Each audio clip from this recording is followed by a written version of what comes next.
का कोई part limb अगर खराब हो जाए तो उसको हम एक आर्टिफिशियल लगा लेते हैं, लेकिन स्किन की कोई रिप्लेसमेंट नहीं है।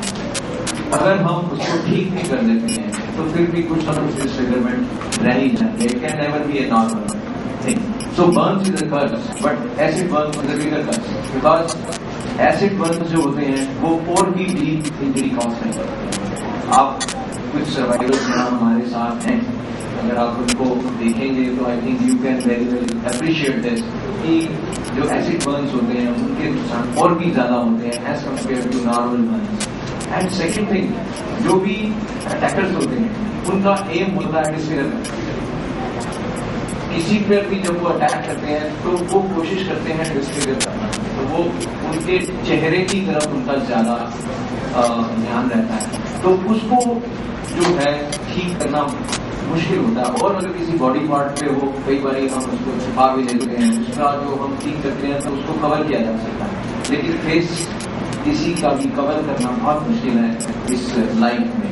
तो एक और बड़ा इम्पोर्टेंट फैक्टर ये है कि हम हमेशा एक्सपोज एरिया पे जो एसिड का अटैक होता है, बर्न्स तो बॉडी में किसी भी पार्ट में हो सकते हैं, लोअर लेग पे हो सकता है, डाउन पे हो सकता है, जो हम कपड़ों से कवर कर लेते हैं, एक्सपोज पार्ट्स होते हैं। बिकॉज जब हम एसिड फेंकते हैं तो एक्सपोज पार्ट्स पे ही चलता है, कपड़ों के अंदर शायद वो इतना असर नहीं करता है जितना हमारा सीधा एक्सपोज पार्ट पे होता है। तो ये इम्पोर्टेंट पॉइंट है जब हम एसिड बर्न से सर्वाइवर्स को देखते हैं। एसिड बर्न्स में हमारे कुछ एस्पेक्ट्स हैं जिन पे मैं कहना चाहूंगा कि हमारी लिमिटेशंस हैं, जैसे प्लास्टिक सर्जरी में कि हम बिल्कुल ठीक कभी नहीं कर सकते, scars will always remain scars, और जहां से हम स्किन लेते हैं वो that place also will be scars. So we rather increase those scars and to minimise, जहां पे चोट लगी है उसको मिनिमाइज करने की कोशिश करते हैं, लेकिन हम बिल्कुल नॉर्मल नहीं कर सकते। There is nothing which can break the back survivor to a normal appearance. So it is important that first we have to prevent it. The most important part I think in this violence is prevention. और ये prevention जो है ये शुरू हो जानी चाहिए हमारे स्कूल डेज से। We should educate कि this is very very great violence to, whether it is a, here we are talking about females, but even in males, if you have seen Dr. K ने दिखाया कि males में भी बहुत बड़ा problem है। तो we have to educate the society from the very beginning. Look, this is a very very big problem and इसका जो निदान है वो भी पॉसिबल नहीं है। तो education of the society is very very important at an early age, so that later on in life they do not do this, they do not go for this violence. And second, at the same time, we don't educate only to not to cause this, but to sensitize them also. उनको ये भी बताना है कि अगर ऐसे कुछ survivors हैं तो उनको मैंने सोसाइटी में किस तरह से ट्रीट करके उनके दुख या जो है उनकी फीलिंग्स उनको हम बांट सकते। So we have to sensitize the society at that level in the very beginning, so that later on in the life those children can talk and have the feelings of the survivors. They can take it very well, and these survivors also remain in the society in a better way. Prevention again, this education will help in prevention. अगर हम बच्चों को educate कर दें, सिर्फ education, whether it is to avoid or not to cause this violence. Otherwise, only if we educate the society, I think these kinds of violence against will decrease. So education of the society is also very very important. जो हमें एक message we have to spread this in our country or whatever, wherever possible, the higher authorities, that education is a very important part for all kinds of violence, including this violence. And then medical protocols जो cover हो ही गए कि हम लोग क्या कर सकते हैं और हमारी क्या चीजें अपना है। फिर एप्रोप्रिएट कंपनसेशन, ये जो कहना है कि 3 lakh 5 lakh, it has no meaning. nothing can compensate the life of a person. So he should compensate in an amount which should be such a good amount that the patient can live happily. At least they do not have financial constraints. So I would say that it should be at least a crore of rupees. It should not be 3 lakhs, 5 lakhs. And I was reading one of the petitions. They said कि जो वो survivor है वो non-earning member है, तो उसका compensation और भी कम हो गया. Because no, he non-earning है या he still has to live another 60-70 years of life. For the sustenance of that life, he needs a lot of money. So he should not be dependent on anybody. One thing very important is that she will be self-sustained person. So the compensation जो है वो बहुत ज़्यादा होना चाहिए. ये 3 lakh 5 lakh has nothing, no meaning at all. And then I think he should say that these people should get job reservations. No thinking then he can give a job reservation for disability. Why can't he give job reservation to these people? So that they get job and they can sustain themselves easily and not dependent on anything. This will help them to live in a society in a better way. And I think other society will also look at them as respectfully, that these people are earning on their own and living a good life. So there are not only the treatment parts are important, but I think there are various aspects in this, and I would say education and law and order. If we have an alert law and order in our country, these violence will not occur. If there is a presence of law and order, people on the roads, I think this violence will not occur. So we have to go for the more important part is prevention. Dr. Narayan very well emphasized this, that more important is prevention first, not to occur, and then if it has occurred, to decrease the effects of this. So we have to see towards that, because plastic surgery, what we are doing is available in government setups. It is free.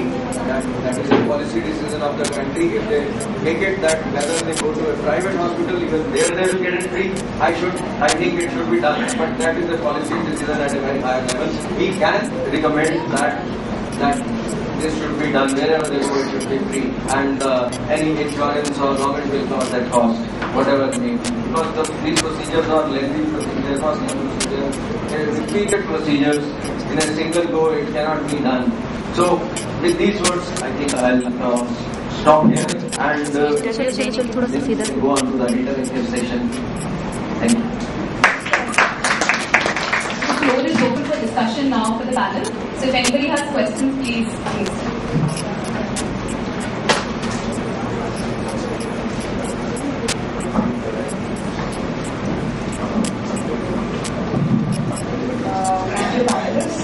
So I was just trying to understand the role that private players, that is in the hospitals, play in helping out accident survivors.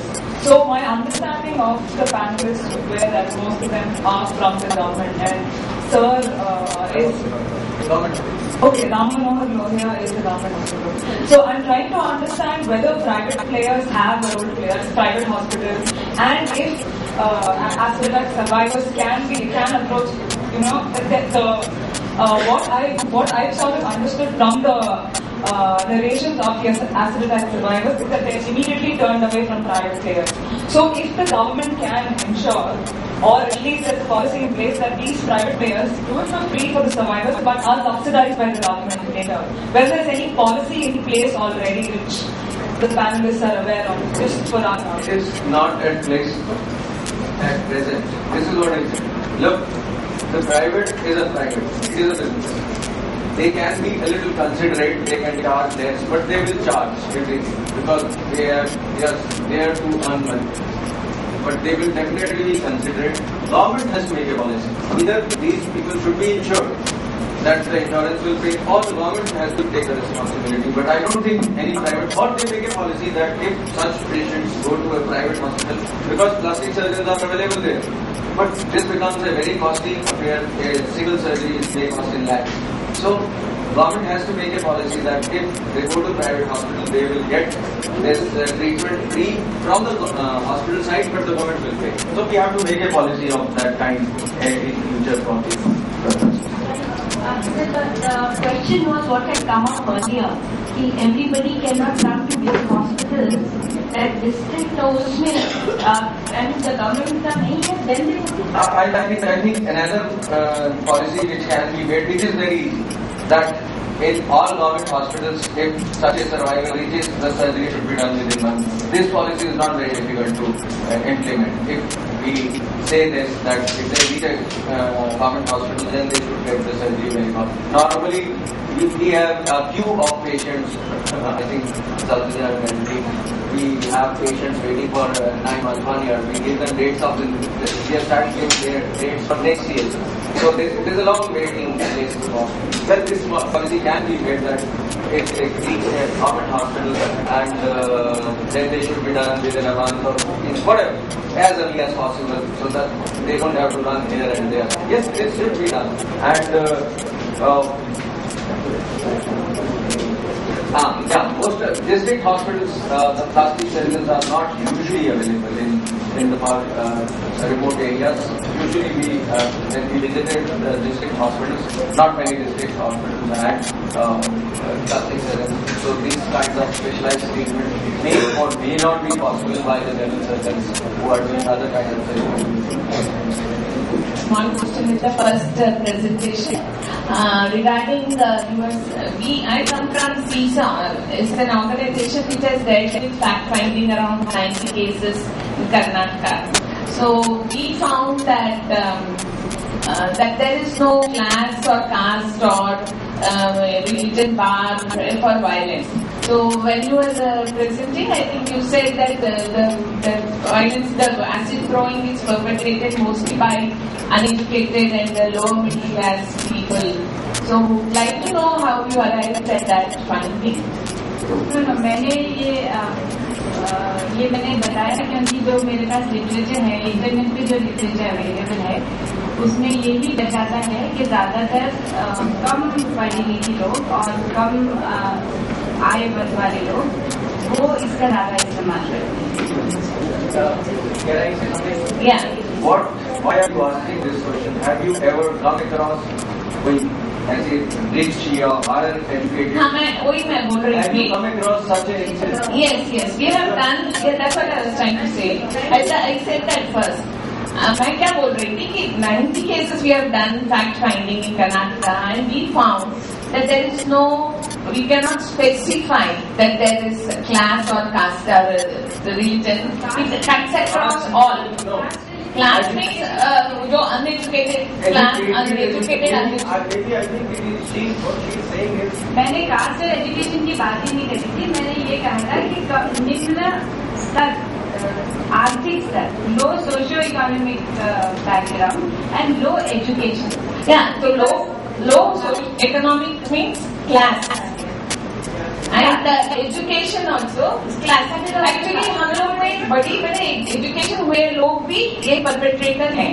हमारे ऐसा statistics हमको internet पे मिलता है और हम Cambodia, Bangladesh, Pakistan, India, Afghanistan और African country सारे का अगर हम समग्र लुक देखें तो उसमें ऐसे नजर आता है कि निम्न वर्ग में ज्यादा होता है. ऐसा नहीं कि उच्च स्तर में नहीं होता, पर परसेंटेज होता. और एक क्वेश्चन था कि ये सब प्राइवेट और पब्लिक हॉस्पिटल में फर्स्ट एड अवेलेबिलिटी है क्या? कि for the acid victim treatment and first aid availability, is it available in all hospitals? Available नहीं है, पर हमारी अगर हम इस मीटिंग के जरिए ये रिकमेंडेशन दे सके कि सरकार बाध्य करे प्राइवेट सेक्टर को कि वो ऐसे विक्टिम्स, क्योंकि ये इनका नंबर बहुत ज्यादा नहीं है, बहुत बड़ा नहीं है, पर उनके ऊपर होने वाली तकलीफ बहुत बड़ी। इसीलिए अगर प्राइवेट सेक्टर अगर एक पेशेंट को भी फ्री ट्रीटमेंट देने को मंजूर अगर सरकार उनको बाध्य करती है तो उन्हें करना पड़ेगा। और वो हमने मुझे लगता है एज ए रिकमेंडेशन हम लोग उनको सरकार को मजबूर कर सकते हैं ये रिकमेंडेशन पास करने के लिए कि प्राइवेट सेक्टर को मुफ्त में या बहुत कम पैसे में ऐसे पेशेंट्स की ट्रीटमेंट कराने को सरकार बाध्य करे। जैसे कि डॉक्टर ने कहा कि इनको नौकरी दिलाना सरकार अगर किसी एक्सीडेंट कहीं पे एक्सीडेंट हो जाता है वॉर विडोज है उनको सरकारी नौकरी देती है, कहीं पे कुछ और रायट विक्टिम है उनको सरकारी नौकरी देने के प्रॉमिस होते हैं। उस तरह अगर एसिड अटैक विक्टिम्स को भी अगर सरकारी नौकरी मिले तो उनको सिक्योरिटी रहती है, उनको आर्थिक तौर से वो इंडिपेंडेंट होते हैं, वो किसी के ऊपर बोझ नहीं। और उसके बाद वो जैसे मैंने कहा चमड़ी की जगह, जैसे मैं कहना चाहूंगी चमड़ी तो जल जाती है और उसकी जगह लोहा ले ली। मैं जो आपके सामने मुझे बैठे हुए बहने नजर आ रही है वो लोहे से बनी है, क्योंकि इतनी सारी हिम्मत कोई जुटा पाए वो लोहा ही कर सकता। तो हमारे अंदर पेशेंट्स ने जो विक्टिम्स हैं उनके अंदर लोहा जगाना, वो एक उनको अच्छी नौकरी मिले, आर्थिक तौर से वो अपने ऊपर ही निर्भर हो और किसी के ऊपर उनको किसी के सामने हाथ न फैलाना पड़े, ये बहुत बड़ी बात है। अगर हम हमारे इस मीटिंग के जरिए अगर हम सरकार को ये रिकमेंडेशन देते हैं कि सरकार उन्हें बाध्य करे कि नौकरी भी मिले, उनको प्राइवेट सेक्टर के हॉस्पिटल में ट्रीटमेंट मिले, उसका हर्जाना सरकार उनको दे सकती है। पेशेंट क्यों भुगते? पेशेंट की तो गलती नहीं है, पेशेंट क्यों भुगते ट्रीटमेंट? ये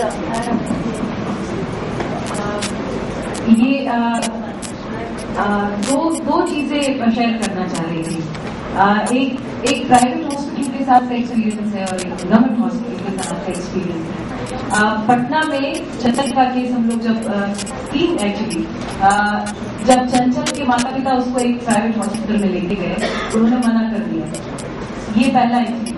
दूसरा पीएमसीएच में लेके गए, पीएमसीएच स्टेट का सबसे बड़ा हॉस्पिटल है, गवर्नमेंट हॉस्पिटल है, वहां पे इतना इंसेंसिटिव बिहेवियर मिला कि मुझे लड़ना पड़ा एचओडी ऑफ प्लास्टिक सर्जरी और बर्न से और मेडिसिन डिपार्टमेंट के एचओडी से कि हमें दवाइयां दीजिए, दवाइयां खरीद रहे थे लोग और बहुत मुश्किल से इलाज हो पा रहा था।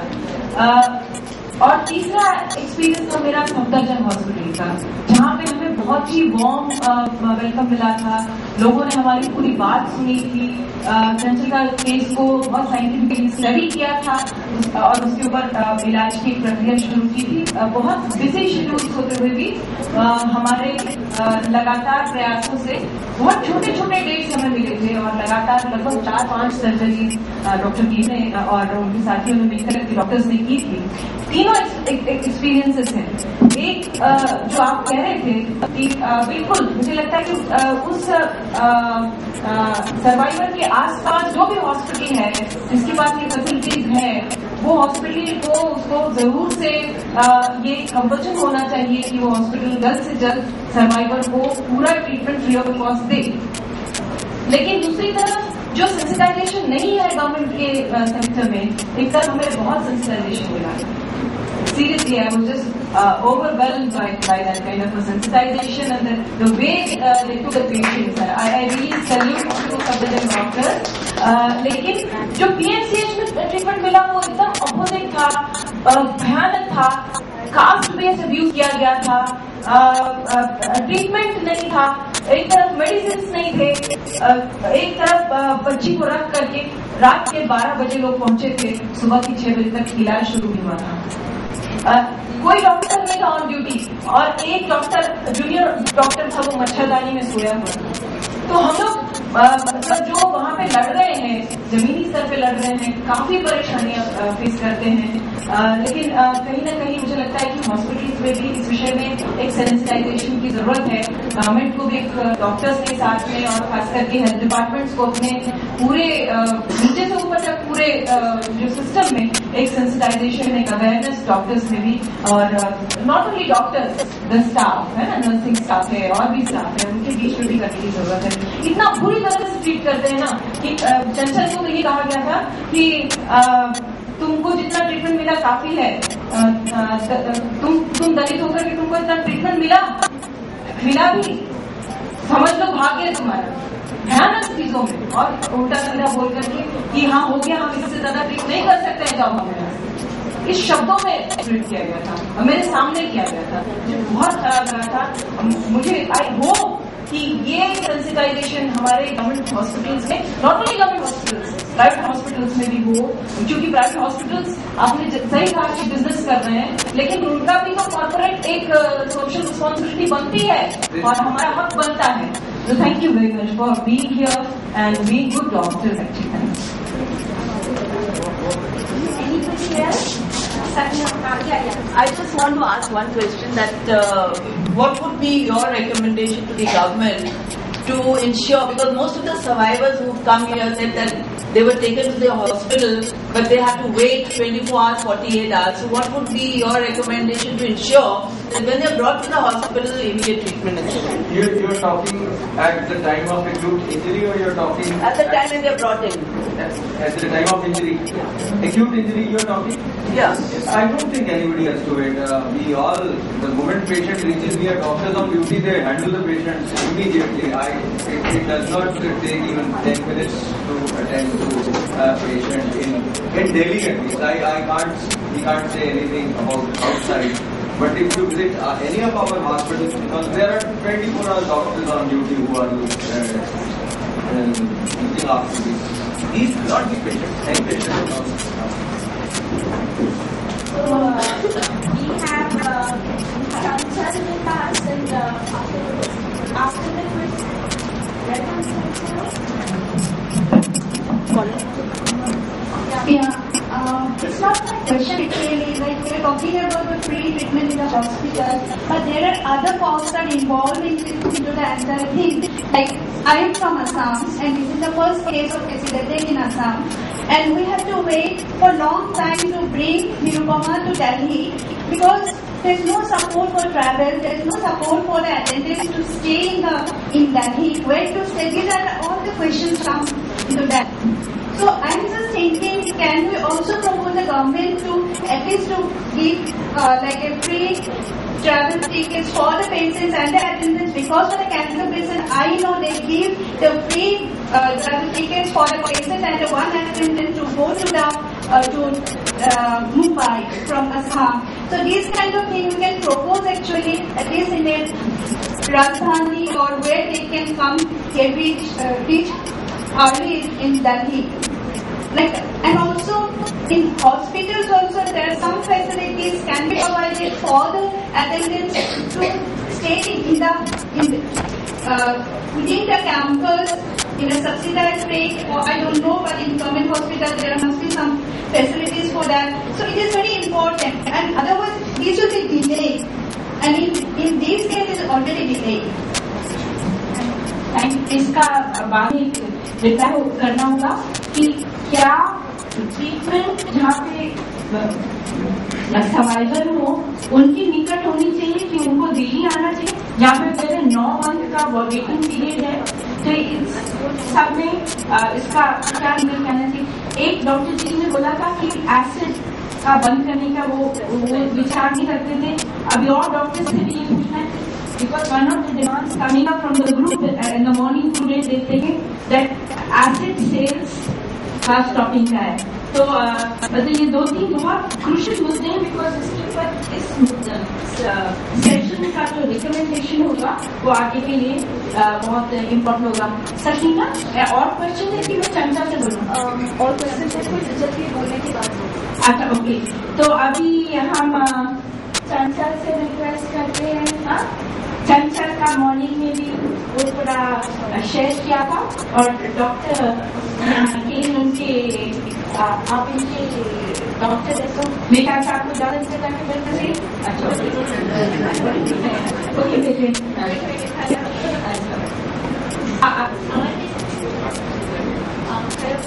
आप क्या जो कि तो शायद पीछे वाले तो मैं दिक्कत तो नहीं होती ऐसा कम्प्यूटर। अच्छा, नमस्ते सबका, और मैं चंचल कुमारी है, बिहार से हूँ। और मेरे डॉक्टर है, डॉक्टर है केस के साथियों, बहुत अच्छे डॉक्टर है, प्लास्टिक सर्जरी के। जब ताकि आप लोगों ने देखा होगा मेरा फेस अभी, और मेरा फेस ऐसे चिपक गया था, ऐसे हो गया था। और शुक्रगुजार हूँ डॉक्टर है केस के का, जो मेरा ऑपरेशन करके ऐसे 2 बार मेरा ऑपरेशन किए इन्होंने, और इतने झिझक किए, इन्होंने कुछ नहीं बोला कि हाँ तुम कैसे चिपका ली, बट इन्होंने बोला कि तुम्हारा कैसे हो गया बेटा, कि सर ऐसे हो गया, बट इन्होंने दोबारा ऑपरेशन कर दिया। फिर मेरा आँख पूरा चिर गया था, मेरा आँख का भी इन्होंने ऑपरेशन किया। एक डॉक्टर ना बहुत अच्छे हैं, एक तरह से क्या बोला जाए, एक भगवान होते हैं, दूसरा एक भगवान ही है मेरे, ताकि सबको आना चाहिए डॉक्टर भगवान के, मेरे लिए ज्यादा ही है। ताकि मैं पहले फेस अपना अभी देखी, तो मैं पहले नहीं देखती थी, बट अभी हमने देखा तो हमें विश्वास सही हो रहा कि मैं पहले से अभी ज्यादा खुश हूँ। मैं पहले ऐसे थी तो देख नहीं पाती थी, अभी ज्यादा खुश हूँ, मैं चारों तरफ गर्दन इधर उधर हिला के देख सकती।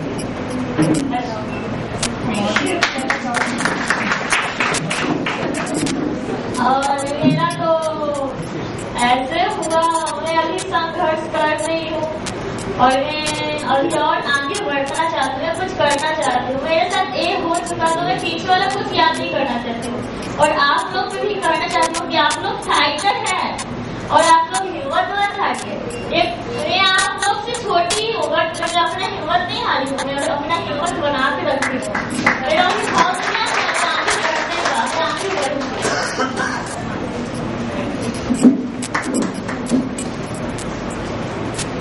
डॉक्टर जी आप इनके कुछ कहना चाहेंगे? तो बहुत सही कंडीशन में था, मैंने आपको दिखाए थे फोटो। एक बात मैं कैंसर और उसके फैमिली के लिए कहना चाहूँगा कि जब इन पेशेंट को बुलाया जाता है, जब भी कहा जाता है कि नेक्स्ट ऑपरेशन हम करेंगे या उस डेट को करेंगे, जिसमें इनकी कमी रही कि बीच में गायब हो गए। ये वाली बात शायद ये लोग नहीं माने, बीच में गायब हो जाते हैं। गायब क्यों हो जाते हैं? कोई दूसरा आदमी या कोई दूसरे हॉस्पिटल वाले या कोई इनको ये कह देते हैं नहीं ऐसा हो जाएगा, सोचने लगते हैं, बहुत बड़े जल्दी से कहीं कहीं इधर उधर चक्कर लगाने लगते हैं। तो ये बीच में तो स्टेप्स इसकी प्रॉब्लम है इसकी, अदरवाइज इसकी मैं नाक की वो खोल देते हैं, नाक से सांस नहीं ले पा रही है, और भी चीजें करेक्ट करनी, बहुत सारी सर्जरी इसको चाहिए। तो पेशेंट को ये कहना चाहूँगा कि जैसे हमारे यहाँ वैसे भी वर्कआउट बहुत ज्यादा है, जो डेट दी जाती है उस डेट पे आने की कोशिश किया है, तो जल्दी जल्दी हम लोग इम्प्रूवमेंट करें। तो एक ये भी प्रश्न आता है कि जो लोग अच्छी ट्रीटमेंट दे रहे हैं इसके लिए और थोड़ा सहानुभूति संवेदनशीलता है, क्या ऐसे सेंटर्स को बजट और मैन पावर और बढ़ा के उनको और जगह जाके ट्रेनिंग करने का ये करना भी हम लोग को रिकमेंडेशन में डालना चाहिए? हाँ, क्योंकि अगर एसिड अटैक बढ़े और एक डॉक्टर के अभी मैं सोच रही हूँ कि किस तरीके से एवरीबडी मॉर्निंग में जो भी सर्वाइवर्स ने शेयर किया था, उनको इतनी संवेदनशीलता के साथ सबको ऐसी ट्रीटमेंट नहीं मिली। तो अगर कुछ है जो ऐसे सोचते हैं, समझते हैं कि करते हैं, महसूस करते हैं। अच्छा, सॉरी आई डिड नॉट, मुझे तुमने लिख के नहीं बताया था। ओके, आप करिए। अभी माधुरी है, माधुरी भी शेयर करें। माधुरी कहाँ से आई? मैं मछली गाँव बदलापुर जौनपुर से आई हूँ। मेरा नाम माधुरी प्रजापति है। मेरे ऊपर एक तेजाब फेंका गया है। जिसने तेजाब फेंका वो एक टीचर है, शिक्षा मित्र है। मैं इस गाँव की रहने वाली हूँ।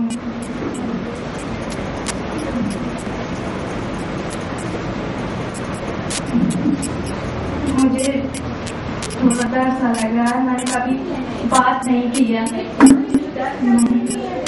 मैंने कभी इतने पब्लिक में बात नहीं किया, इसलिए हाँ सब मित्र हैं। आज मुझे बहुत खुशी हो रही है, इतने लोगों में खड़ी होकर मैं बात कर रही हूँ। मैं एक गाँव की रहने वाली हूँ। मुझे लग रहा था कि सिर्फ मेरे ऊपर ही ऐसा हुआ है, लेकिन आज सबको देखकर मुझे बहुत खुशी हो रही है कि मैं वही लड़की नहीं हूँ।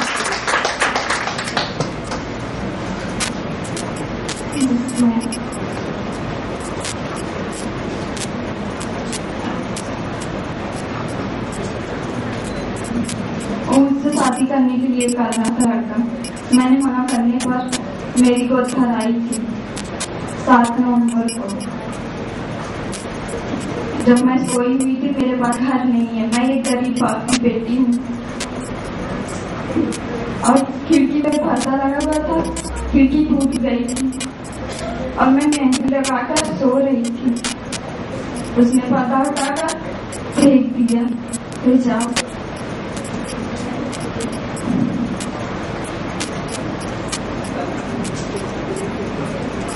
मेरे माँ बाप के पास इतने पैसे नहीं हैं मेरे इलाज करवा सकें।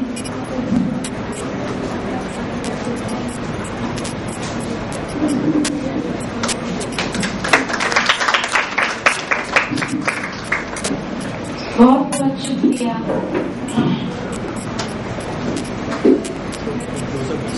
और कोई कमेंट करना चाहेंगे, कोई विचार रखना चाहेंगे या कोई प्रश्न पूछना चाहेंगे? हाँ,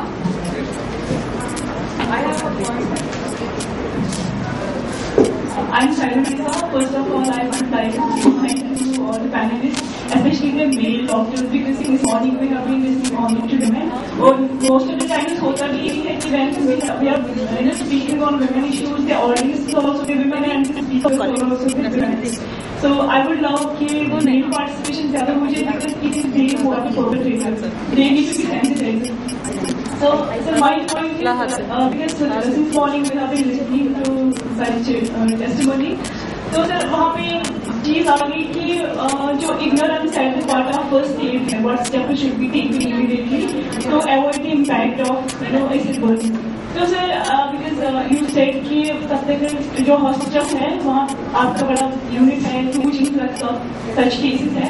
So have you been able to reach out to people like by imparting some training programs ताकि जो इंटेंस एसिड बर्न्स की वो काम की जाए?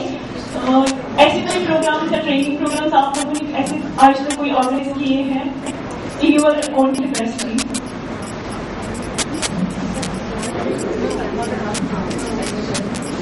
एसिड के जो विक्टिम्स हैं उनके इलाज के लिए कोई स्पेशल ऐसी ट्रेनिंग नहीं है। Any plastic surgeon, A train plastic surgeon can manage these patients. तो कोई special training they all know, but yes, first aid for general public and for doctors, this needs to be spread. This can be spread by media or by various doctors or paramedical people, so that when a patient reaches one of these centers, at least he can be understood. But I think public needs to be educated. It has to be immediate. It cannot wait for 15 minutes. So, as Dr. Narayan has explained that it should be immediately done. Whosoever gets that attack, he has to himself or herself or somebody who is near, जो साथ में है उसी को करना होगा। तो हमें पब्लिक को एजुकेट करना है, जिसके लिए हमारे पास बहुत प्रिंट मीडिया है, टेलीविजन है, जिनमें हमें ये सारे जो मेथड्स हैं, फर्स्ट एड मेथड्स हैं, इनको स्प्रेड करना चाहिए। बट एज सच कोई स्पेशल ट्रेनिंग नहीं चाहिए अभी तक, और ऐसा कोई प्रोग्राम नहीं है। हमारा बंस में एक नेशनल प्रोग्राम है, उसमें हम लोगों को ट्रेन कर रहे हैं, बट स्पेसिफिकली फॉर एसिड ऐसा कोई प्रोग्राम नहीं है। नेशनल बर्न प्रोग्राम एक चल रहा है, उसमें acid burn is only part of it, but not as such as specific. तो उसमें हम लोग को ट्रेनिंग कर रहे हैं, पैरामेडिकल को, डॉक्टर्स को जो रिमोट एरियाज में हैं उनकी ट्रेनिंग हो रही है, ताकि वो बर्न के पेशेंट जो है जो रिमोट एरियाज में चले जाते हैं उनको दिल्ली नहीं आता।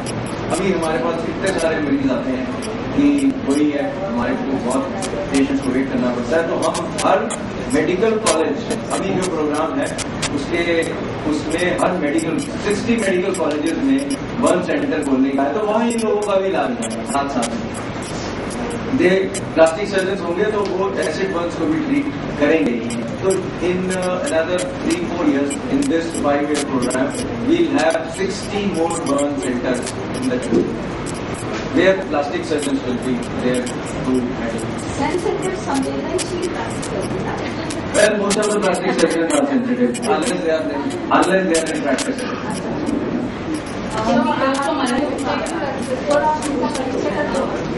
Anu Mukherjee is a survivor from Delhi.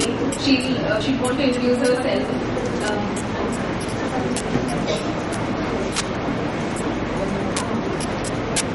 Hello नमस्ते। मैं सुबह 2:30 बजे आना था, थोड़ा सुबह आने डिलीवरी करी, वो इसमें काम बहुत ज्यादा था, थोड़ा लेट हो गया। मेरा नाम अनु मुखर्जी है, मैं दिल्ली की रहने वाली हूँ और गरीब में रहते थे। मेरी माता पिता कोई भी नहीं है, मैं अनाथ लड़की हूँ। छोटा एक भाई है, उसको बड़ी करूँ।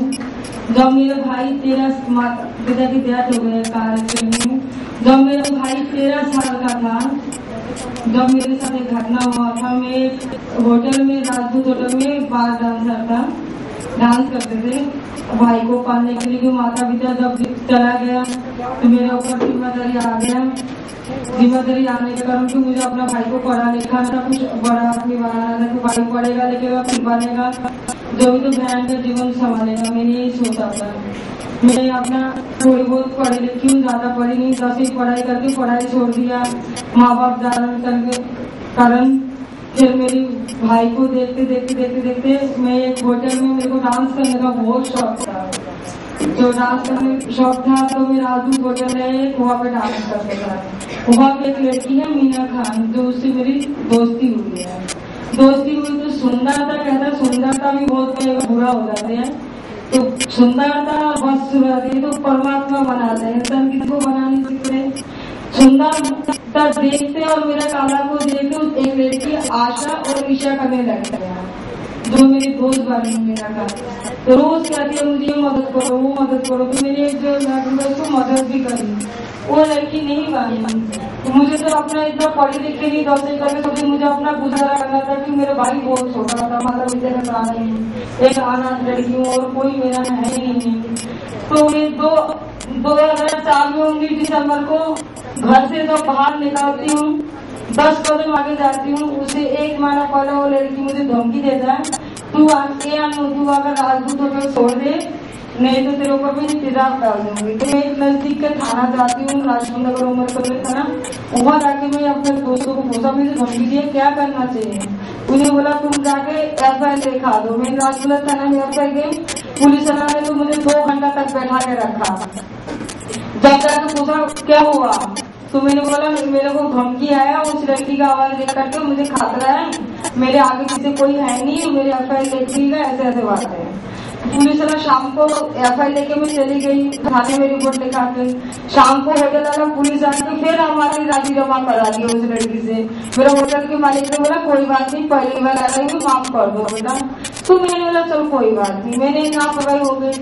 तो 2004 में 19 दिसंबर को जब मैं घर से बाहर जाती हूँ, मुझे बोला ये हाँ मीना बोलो। तो ऐसे ही मेरे को रोक के उसके भाई ने शॉल लगाया और ऐसे ही मेरे ऊपर एसिड डाल दिया उस लड़की ने। 10 साल हो गए इस घटना को। एसिड डाल दिया तो आगे में चिल्लाने लगी माँ करके। सच बताऊं तो मुझे ये नहीं पता एसिड और तेजाब होते ही क्या है, ना पहले कभी मैं सुना हूँ ना मैं जानी। मेरे जानने के बाद और भी बहुत सारा तेजाब फरीदपुर में मिली हूँ और मेरे साथ खुद हुई तो जब पता लगा तेजाब ये होता है। मुझे तो इतना ही पता था तेजाब होता है तो बाथरूम सफाई करते हैं, मुझे नहीं पता था इंसान पे भी डालता है।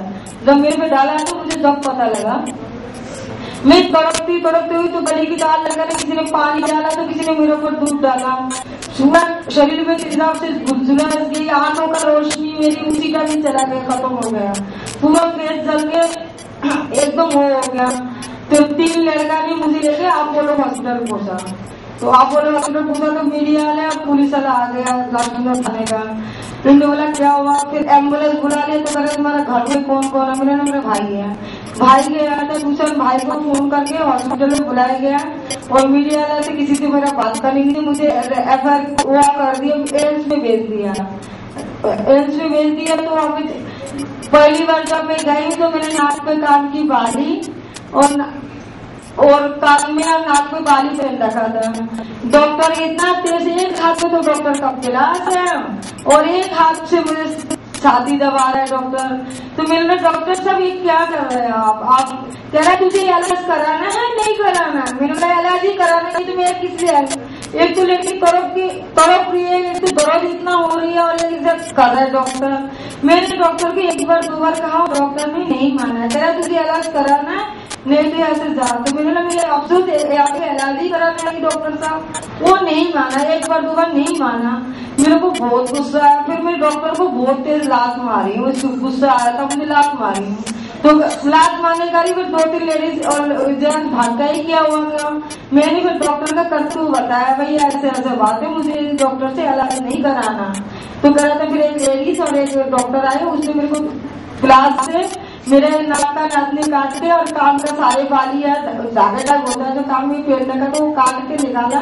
फिर मुझे अगर 3 महीने तक लगातार मेरी इलाज होते रही, इलाज करते रही इस हॉस्पिटल उस हॉस्पिटल। वहाँ पे मेरे 3 ऑपरेशन हुआ। कह रहा था तुम आंखों से कभी देख नहीं सकते, तो आपने बिल्कुल नाश्ता के अंदर टाइम हो गया, जल गया। तो 3 महीने में इलाज करा के आंखों को जब आंखें गई तो मैंने सोचा क्या करना है, मैं घर आ गई इलाज करा के। अल्लाह ताला के बोला, किसी ने बोला चंडीगढ़ चले जाओ, दादी सिंह आई हॉस्पिटल। मैं दादी सिंह आई हॉस्पिटल में भी 6 महीना मेरा डॉक्टर हिंदू ने इलाज कराया। वहाँ बोला तुम एक आंखों से देख पाओगी बेटा, तुम एक आंखों में मैंने इलाज कराया, तो वहाँ पे भी माना कर दिया। फिर मैंने आंखों से इधर देखा उधर देखा, थोड़ी मेरे को अब आंखों दोबारा में इलाज कराना ही है। तो मेरे को 13 फेस में अभी तक सर्जरी हुई है और कहते हैं डॉक्टर 10 से 8 ऑपरेशन होगा।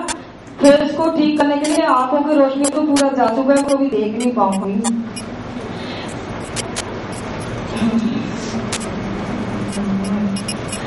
तो फिर मैं धीरे धीरे इलाज करा के कोर्ट की तारीख पे हमारा पाटिल हाउस में केस चला। 7 साल केस लगने के बाद 40 गवाही की बात दवाई दिया। तो मैं केस लड़के में केस जीती हूँ, कभी इससे पैसा लिया कभी उससे पैसा लिया। 10 अक्टूबर तारीख पे तारीख दे दिया, तारीख पे तारीख दे दिया। मेरे घर से ना मेरे पास इलाज करा के सारे पैसा खत्म हो गए। 13 सर्जरी में मेरा 20-25 लाख रुपए खर्चा हो गया। मैं अपने जीवन में जो कमाया सारे अपने शरीर पे लगा दिया, अब मेरे पास कुछ नहीं है। मैंने बोला भाई मैं कोर्ट पे इतना नहीं आ सकती हूँ। क्या किसी के जीवन खराब करके किसी के साथ तेजाब डाल के क्या उसके साजा सिर्फ 5 साल होता है? दोनों भाई बहन को सिर्फ 5 साल का साजा दिया और मेरी जीवन वही हो गया, अंधे कर में आया। आज तक 10 साल हो गया। वो तो आरोपी 5 साल साजा करके बाहर आ गया, मेरे जीवन हुआ ही है। और फिर उनको 2 लाख रुपए जुर्माना किया, भाई हमें दिया जाए प्लीज। मतलब मुझे अभी तक वो पैसा भी मुझे नहीं दिया। फिर उसके बाद ना पैसा दिया ना कोर्ट की फैसला से मैं खुश हूँ। और अभी हाल ही में सुप्रीम कोर्ट में 7-8 महीना हुआ, बोला भाई लड़की लोग को 3-3 लाख रुपए दिया जाए, ना हमें 3 लाख रुपए अभी तक मिला नहीं है। वो कहता हम सिला दिशी के बाद भी पैसा नहीं मिला। सिला दिशी कह रहा अभी तक पैसा अभी तक होगा, कह रहा उनको तेजाब डालेंगी उनके लिए, तुम्हारे लिए थोड़ी है। तो मेरे बोला तो हमारे लिए नहीं है। तो इसने क्यों बोला जो अभी तेजाब को डालेंगी लड़की को, उनके इंतजार कर रहा हो ना। हमें पैर पे पैर रखकर चाय पी लिए मैडम, वो पेट भी पी लिए। हम 3 घंटे से खा रहे हैं, हमें बैठा है तभी मतलब मुझे गुस्सा ही आ गई। हर सरकार ने क्या किया, कुछ नहीं किया। मेरे को ना वो पैसा हमें नहीं मिला, कोर्ट की फैसला से खुश नहीं है। अब तो कॉर्पोरेशन है वो हमें उधर पगला उसका वो भी हमें मिला नहीं है। तेजाब बोला बैन हो जाए, तेजाब भी अभी तक बंद नहीं हुआ। आए दिन किसी बहन पे किसी भाई पे तेजाब डाला ही जा रहा है, ना तेजाब बंद हुआ ना कुछ हुआ। तो हम यही कहना चाहती, अगर आज क्राइम करने वाला एक सवाल पूछना मैं ये चाहती हूँ, आज किसी को बलात्कार करके सड़क पे फेंक दिया, आज किसी को तेजाब किसी बहन पे डाल के जिंदगी खराब कर दिया, आज किसी बहन को मार के हमने फेंक दिया। तो मैं ये कहना चाहती हूँ, क्राइम करने वाला तो क्राइम ही करेगा। हमारी सरकार नहीं जागा, अभी तक किसी को हेल्प नहीं करा। हमारी तरफ से समाज और सरकार कब तक नहीं जागे, कड़े से कड़े कानून नहीं बना, तो हम ये हालत कुछ नहीं होता। किराम करने वाला किराम करते ही जाएगा, वो इसीलिए करेगा। अगर आज हमने किसी को तेजाब डाल दिया, आज हमने किसी को मर्डर कर दिया, आज किसी को हमने बलात्कार कर दिया, तो हमें तो ये बताइए 2 साल में हम छूट ही जाएंगे, 4 साल में छूट जाएंगी, फिर जिंदगी ऐसे ही आ जाएगा। फिर हमें तो खौफ है ही नहीं है। जब से कड़ी सजा ना हो, किराम वाला किराम करेगा, इसलिए करेगा कि उनको पता है हम छूट जाएंगे। क्या किसी की जिंदगी का केयर यही है? सरकार की सोनिया गांधी जी के पास गई हूँ, मेरे बोला 3 लेटर मिला, नहीं मिला, 7वें लेटर में मुझे बुलाया। मैडम ने बोला हम तुम्हारी मदद करेंगे। 3 घंटा वेट करके मैं इतनी कमजोर और ऑपरेशन हो गया, मेरे पास ना खाने का ना पीने का, पानी तकने में इतना दर्द की तरफ। ये 3 घंटे इंतजार करके जो पिए कर रहा है, अभी मैडम नहीं मिल सकता है। मैंने बोला क्यों नहीं मिल सकता है? मैडम ने फिर क्यों बुलाया जब नहीं मिल सकता? मैं करता आदमी क्यों नहीं बुलाया मुझे? मेरे को गुस्सा आई, मैं आ गई। फिर एक दिन सोनिया गांधी जी ने फिर बुलाया, उस दिन भी मेरे साथ यही बोला मैडम नहीं मिल सकता। मेरा मैं आज की बात नहीं जाऊंगी अभी। फिर शीला दीक्षित ने बुलाया, उसने भी मदद नहीं करा। सोनिया गांधी जी ने बुलाया, उसने भी मदद नहीं करा। क्लेम कर दिया शादी विज्ञान, वहाँ पे हम गया, लेटर बताया। मैडम ने मुझे बुलाया, मैडम को बोला मैडम मुझे मदद करिए। मैंने बड़े गुजारे, माँ बाप ने बोला तो बड़े गुजारों को शेर होकर आशीर्वाद लेना चाहिए। अपना जो संस्कृति वो तो हम निभाएंगी, हम जाके वो बड़े गुजरिया फिर सोया।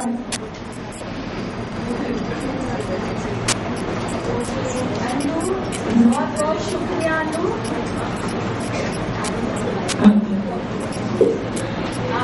हाँ, मैं ये कहना चाहती हूँ, ना मुझे सरकार ने नौकरी दिया, ना किसी नौकरी नहीं दिया। मैं इधर भागा उधर भागा, किसी ने मुझे हेल्प मदद नहीं करा। मैंने अपना पैर पे 10 साल से भाग के थक गया। मैंने बोला मुझे मरना है, मुझे जीना नहीं है। तो सुप्रीम कोर्ट का एक जज है, वो जज साहब से मैं मिली हूँ, कोरियन जज, उनसे मैं मिली। उन्होंने मुझे बेटी बनाया।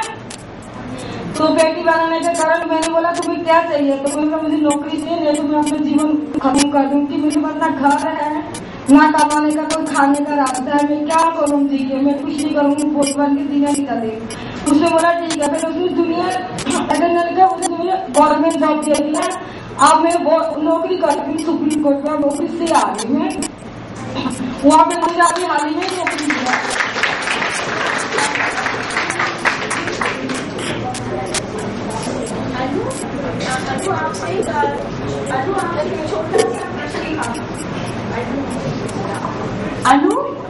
अनु आपसे छोटा सा प्रश्न था, पानी पी लो प्रेमपूर्वक।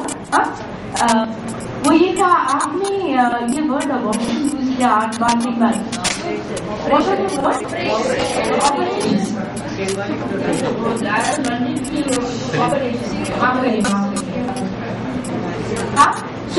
बहुत बहुत शुक्रिया आपका शेयर करने का, क्योंकि आपने ये तेजाब बैन होना चाहिए इसका बोला। और इसके प्रीवियस सत्र में एसिड सर्वाइवर्स का ये यूनानिमस जो था कि क्योंकि ये एसिड जो बिक रही है इतनी क्वांटिटी पे बिक रही है कि जो जना ज्यादा क्वांटिटी में बेच रहे हैं कि दे शुड नो कि कौन खरीद रहा है। तो उसके ऊपर थोड़ा, क्योंकि लीगल बातें सत्र में ये निकल के आया था, तो क्योंकि आप डॉक्टर नारायण बोला कि इसको बैन नहीं कर सकते, तो ये थोड़ा और सबसे थोड़ा डिफरेंट था। ये मैं सबसे पूछना चाहूंगी कि इसके लिए हेल्थ वालों का क्या कहना है, पार्ट ऑफ प्रिवेंशन, ठीक है? नहीं, मैंने ये नहीं कहा है। मैंने आपको ये बताया कि खाली एक पर्टिकुलर केमिकल आपके स्किन को नुकसान नहीं पहुंचा सकता। मतलब आपने आज एसिड बैन किया तो हम एनर्जी रिहेबिलिटेशन के लिए खर्च करें अपनी, बजाय इसके कि जो भी विक्टिम है हम उसके लिए कुछ अच्छा कर सके। हम आज एसिड से अटैक हो रहा है, कल एल्कोहल से अटैक हो रहा है, कल तीसरे केमिकल से, कल चौथे केमिकल से। कितने केमिकल्स आप बैन करते हैं? पहले इसलिए ये था, ये जो हम लोग की कंस्ट्रक्टिव एनर्जी है वो हम रिहेबिलिटेशन के काम के लिए खर्चा करें कि हम मरीज को जो भी विक्टिम है हमारा, उनको कैसे रिहेबिलिटेट कर सकते। क्योंकि मान लीजिए एसिड बैन होना ठीक है, हमने ये नहीं, हमने सपोर्ट नहीं किया कि नहीं करिए, लेकिन एसिड आज नहीं मिलेगा, कल एल्कोहल को अवेलेबल है, वो बैन नहीं है। उससे भी एक्सीडेंट होंगे, उससे भी अटैक होगा। मेरा ये कहने का मतलब था, इसीलिए मैंने आपको दिखाया कि चाहे सिप से जो बर्न हो रहा है, चाहे एल्कली से बर्न हो रहा है, चाहे और अदर केमिकल्स हैं जिनसे बर्न हुआ है, चेहरे पे या फेस पे या स्किन पे जो उसके इफेक्ट है उसमें कोई अंतर नहीं है, सब पे वो एक ही है। So government can regulate according to the pH level of the substance or the chemical. They can regulate what to have available easily and what not. नहीं सॉरी, एक ये है the need for epidemiological studies की सबसे ज्यादा क्या use हो रहा है एंड सबसे ज्यादा मोस्ट कॉमन एसिड जो घर में होता है सल्फ्यूरिक हाइड्रोक्लोरिक एसिड जो निकल के आ रहे हैं और भी होते हैं, मगर इसमें डिफरेंट पार्ट्स में डिफरेंट चीज होगी। एक जब जमाने में कुएं में फेंकते थे, फिर एल्यूमिनियम फॉस्फाइड देते थे, फिर और अलग अलग चीजें, कौन से केमिकल ज्यादा खतरनाक है उसकी जानकारी होना, कौन बेच रहा है, क्या कर रहा है, उसका थोड़ा इसका करना मेरे ख्याल से बहुत जरूरी है। बैन नहीं भी अगर हो सकता है तो रेगुलेट होना चाहिए, कौन बेच रहा है और कौन खरीद रहा है, that is itself sufficient, it will be a ban on. Sir मुझे बोल रहा कॉलिंग ने, अब हम सबको बहुत बहुत शुक्रिया धन्यवाद बोल रहे हैं। तो अभी जो अनु ने और अभी आपने जो शेयर किया चंचल ने और वो दूसरी नहीं, इनके बीच में बहुत अच्छी थी माधुरी, तो माधुरी और तीनों को बहुत बहुत शुक्रिया, डॉक्टर नारायण, डॉक्टर राकेश के, डॉक्टर ललित मखीजा, डॉक्टर रानी भाटिया। तो ये हम मान के चलते ये ग्रुप हेल्थ के इसमें आगे जाने के ये मुद्दे के लिए जिम्मेवारी लेंगे from the health point of view, the changes to be made in health education, medical education and any other recommendation. बहुत बहुत धन्यवाद। We'll move on to the next session now, which is building a national network to respond to acid violence. I'll request representatives from the different organizations to come in. राष्ट्रीय स्तर पर एक संगठन, एक network को कम से सो मेन मुद्दा ये है, व्हाट शुड वी डू, हमें क्या करना चाहिए, हमारा प्लान ऑफ एक्शन क्या होना चाहिए, आगे क्या करना चाहिए। कानूनी तौर के बारे में मैं बता सकता हूँ, वो थोड़ा इतना कठिन नहीं है। About the legal process I can say it is difficult but not so difficult, क्योंकि कानूनी जो प्लान ऑफ एक्शन ये होगा कि राष्ट्रीय स्तर पर at the national level her state में वकीलों का ग्रुप हो। In every state, there will be a group of lawyers. तो lawyers का training होगा, we will train the lawyers. Survivors will train the lawyers. You understand now? Not that the lawyers understand the law very well, but the survivors and the NGOs will train the lawyers. तो lawyer का attitude ऐसा होना चाहिए कि हम सीखने के लिए तैयार हैं, ये नहीं कि हम बोलते रहेंगे कि ये कलम है, ये कलम है, क्योंकि असल में वकीलों के पास कोई जानकारी नहीं है, कोई अंडरस्टैंडिंग नहीं है, ये हकीकत है। The lawyers are quite ignorant about the law.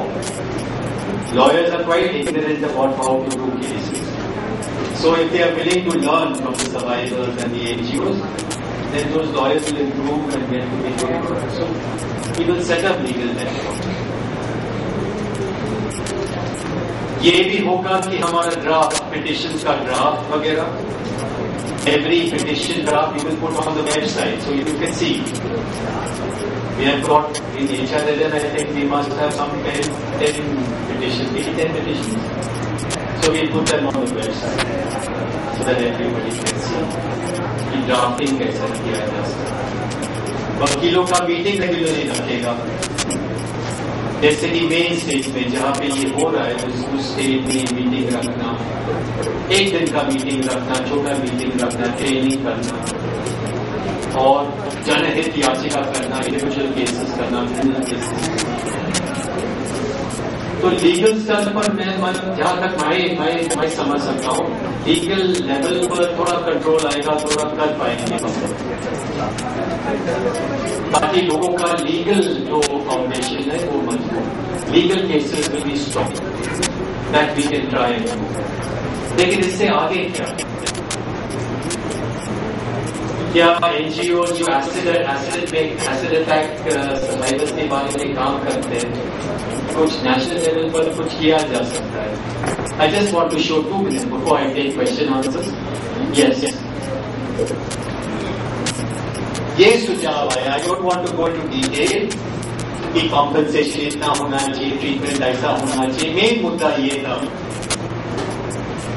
कि नेटवर्क होना चाहिए राष्ट्रीय स्तर पर, there should be a network, और उस नेटवर्क का काम ये रहेगा कि तुरंत कुछ पेपर में आ गया कि फलाना जगह एसिड अटैक हो गया, तुरंत उस एरिया में जाना, जानकारी करना, लोगों से मिलना, पूरा डिटेल देना और हेल्प देना, तुरंत अस्पताल में देना वगैरह वगैरह वगैरह। ये फिर मॉनिटर कॉम्पनसेशन, जो कि कॉम्पनसेशन का बड़ा चक्कर है, 25,000, 50,000, 2 लाख, 1 लाख, 3 लाख, तो इसका मॉनिटरिंग करें ताकि लोगों को मुआवजा मिले कम से कम। फिर सरकारी फंड में कुछ पैसा है, और वो पैसा जैसे दिल्ली में रिपोर्ट आया, Delhi legal aid services authority ने देखा कि पैसा सब है इस फंड में, किसी को भी नहीं दिया, रेप विक्टिम को नहीं दिया, एसिड अटैक विक्टिम को नहीं दिया, और फंड जमा हो रहे सरकारी फंड में। और ये है जो पहले मैंने बताया कि हर अटैक का मॉनिटरिंग हो, तो ये एक सुझाव आया इस पहले। दूसरा ये था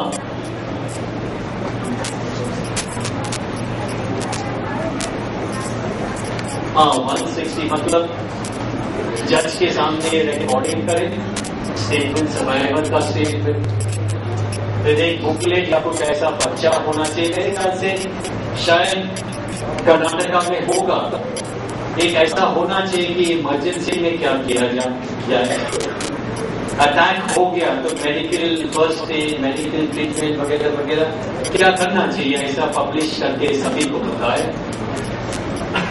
फिर अस्पताल को ऐसा गाइडलाइन होना चाहिए ट्रीटमेंट का, कि अगर पेशेंट आ गया, अगर सर्वाइवर आ गया तो उसका इलाज कैसे होगा। और इसके पहले का एसोसिएशन जो था वो प्राइवेट अस्पताल के बारे में कुछ लोगों ने बताया, और डॉक्टर साहब ने भी बोला कि प्राइवेट अस्पताल में ट्रीटमेंट करने का कोई ड्यूटी नहीं है। अभी ये गलत है, इस पॉइंट को ध्यान में रखना। अटैक हुआ, इमरजेंसी में आप लोग प्राइवेट हॉस्पिटल जो नजदीक है उसमें गए, प्राइवेट हॉस्पिटल इनकार किया, वो गाइड कानूनी है। सुप्रीम कोर्ट ने करीब 3-4 बार बताया, सुप्रीम कोर्ट के जजमेंट्स है कि अस्पताल का प्राथमिक कर्तव्य ये है कि इमरजेंसी में इलाज करना, लोगों को हेल्प करना, लोगों का ट्रीटमेंट करे। याद रखो प्लीज, क्योंकि आपके पास कई उदाहरण हैं यहाँ पे लोगों को मना किया, जैसे मेरे ख्याल से वर्षा ने अभी बताया कि चंचल को प्राइवेट अस्पताल में किया और मना किया, ये गाँव है, और प्राइवेट अस्पताल के ऊपर केस लगा सकता है और काफी पैसा ले सकते हैं अस्पताल से, कॉम्पनसेशन मिल सकता है, जजमेंट ऑर्डर मिल सकता है प्राइवेट अस्पताल के लिए कि आपने ट्रीटमेंट नहीं किया आपके। फिर स्टैट्यूटरी मतलब एसिड सेफ हॉस्पिटल। फिर वन स्टॉप क्राइसिस सेंटर, और इसके बारे में please women and child development का कुछ सुझाव आया, मेरे ख्याल से वो वेबसाइट में है या कहीं है। Is it on the website of women and child development? It's on the website, is it? Please इसका स्टडी करके आप लोग सुझाव देना, और सुझाव किसको देना? एक्शन इंडिया, गौरी चौधरी, अभी फोटो देखिए, हाँ ये बोला एक्शन इंडिया 1976@gmail.com। प्लीज एक हफ्ते 10 दिन के अंदर या 2 हफ्ते के अंदर प्लीज आपका सुझाव देना। Action India 1976@gmail.com। Gauri Chaudhary was here in the morning session. She has agreed to take all the suggestions and put it and present it to the government. In Delhi, she will go to the Delhi office.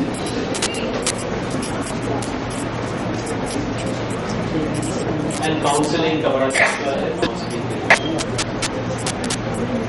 साथियों, main चीज ये है कि अगस्त में supreme court का सुनवाई होगा acid attack के,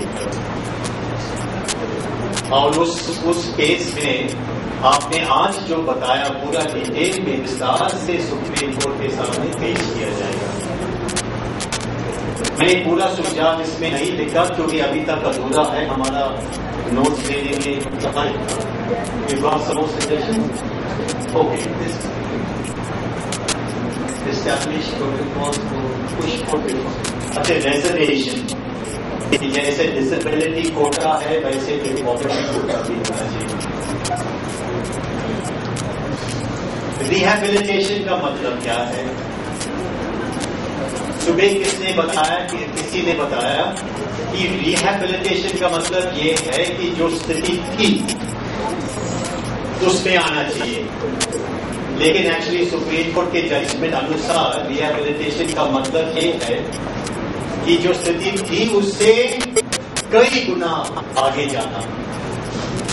ये नहीं कि मैं ये स्थिति में थी, फिर ये हो गया, फिर थोड़ा आगे सब पेमेंट हो गया, ये हो गया, कुछ कॉन्ट्रैक्ट नौकरी मिल गया, 3000 रुपये नौकरी मिल गया, ऐसा नहीं। उसका जीवन ऐसा परिवर्तन करे कि व्यक्ति खुश हो गया, है ना? तो ये सुप्रीम कोर्ट का जजमेंट रिहैबिलिटेशन का मतलब है। अभी साथियों, हमारे देश में रिहैबिलिटेशन का कोई आइडिया ही नहीं है, जैसे कॉम्पनसेशन का कोई आइडिया ही नहीं है। ऑपरेशन कितना हुआ? 25 या 15 ऑपरेशन हो गया। पेमेंट कितना करे? सुप्रीम कोर्ट ने भी जब 3 लाख रुपया बढ़ाया, कोई आइडिया ही नहीं है। 3 लाख रुपये मिनिमम बताया, और मेरे ख्याल से हम लोग, जैसे मैंने बताया, हम लोग 1 करोड़ का कॉम्पनसेशन मांगेगा सुप्रीम कोर्ट से। तो जज साहब बोलेगा, हंस के बोलेगा कि गोंसाल्विस साहब आप क्या बात कर रहे हो? फिर मैं समझाऊंगा, आप सुनो पहले। ऑपरेशन कितना होता है? 15 ऑपरेशन होता है। जैसे चांचल ने बताया, एक्सरसाइज को ठीक करेगा, फिर नाक को ठीक करेगा, 3 ऑपरेशन, फिर लिप्स को ठीक कराएगा, 4 ऑपरेशन, फिर आंखें को ठीक करने में 4-5 ऑपरेशन।